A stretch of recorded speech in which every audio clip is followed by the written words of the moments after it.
companies doing nothing about safety, right? Very often you have to take matters into your own hand. That means arming yourself. Now, Uber and Lyft don't want you to have a gun in that vehicle, right? That's an absolute no-no. But your life, my friends, is what is important here, right? So that's why I say, I challenge anyone to get into my car and attack me. It's going to not end up very, very well, right? So in this case, this Lyft driver who was involved in this shooting is not found guilty. And I hope that Uber and Lyft look at this case, right, and understand why drivers have to sometimes arm themselves. So here it is. Former Harrisonburg Lyft driver who shot a gun while dropping off riders back in 2019 was found not guilty on all charges. Brian Liskey was facing multiple charges, including brandishing a firearm. And WHSV's John Hood was in court all day today. John, what can you tell us? Yeah, Bob and Nina, today was day 2 of Ryan Liskey's jury trial for his one charge of recklessly handling a firearm. Now, his other 2 charges were dropped back in 2020. Those were both assault and battery and brandishing a firearm. But today, Liskey's lawyer told the jury that his actions were out of self-defense. Self-defense, now, during baby. closing arguments, Liskey's attorney says his Companies client ain't doing was driving anything. a group of girls Self-defense, to a party on Devon Lane. And says when he went to park, 5 other people surrounded his car and began to beat on it while one was jumping on his hood. The defense says Liskey got out of his car to close the doors when the group began to assault his client. Liskey used pepper spray on 2 of the people, but was punched from behind, breaking his jaw and causing him to fall on the ground. At that moment, the defense says Liskey's final resort was getting back up, pointing his gun at one of the attackers and shooting a bullet in the berm behind the group. Now, this afternoon, it took less than an hour for the jury to deliberate and come to a non-guilty verdict. Now, we did reach out to Liskey on whether or not he is still driving for Lyft. At this time, he had no comment, but there is a policy with Lyft that you are not allowed to have a weapon while you are driving.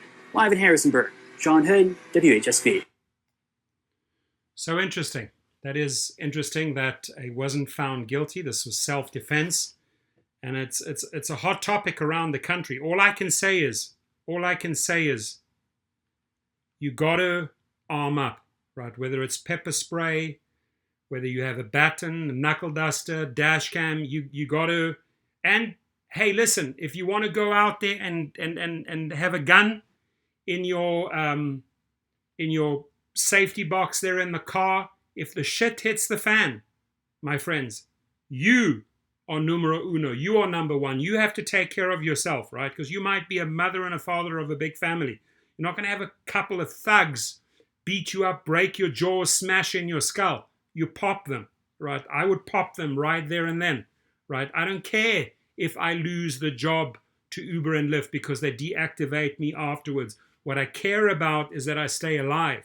What I care about is that the wrong guys go down, right? That's how I feel about this. Now, I was in the Army. Obviously, I don't, not everyone is going to share my opinion, but I take care of myself, right? You take care of yourself, right? Your safety, my friends, is number 1.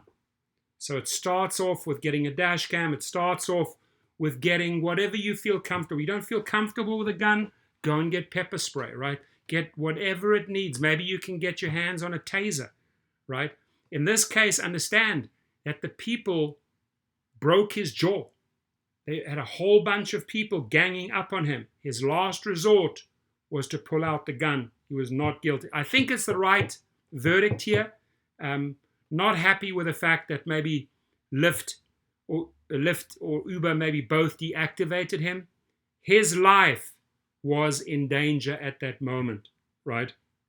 And that, to me, folks, is just my opinion, is more important than being on the platform. If I have to trade off, hey, deactivate me, but I kept myself safe because I fired a bullet, guess which way I'm going? I'm firing the bullet, right? I can always get many other jobs afterwards, right?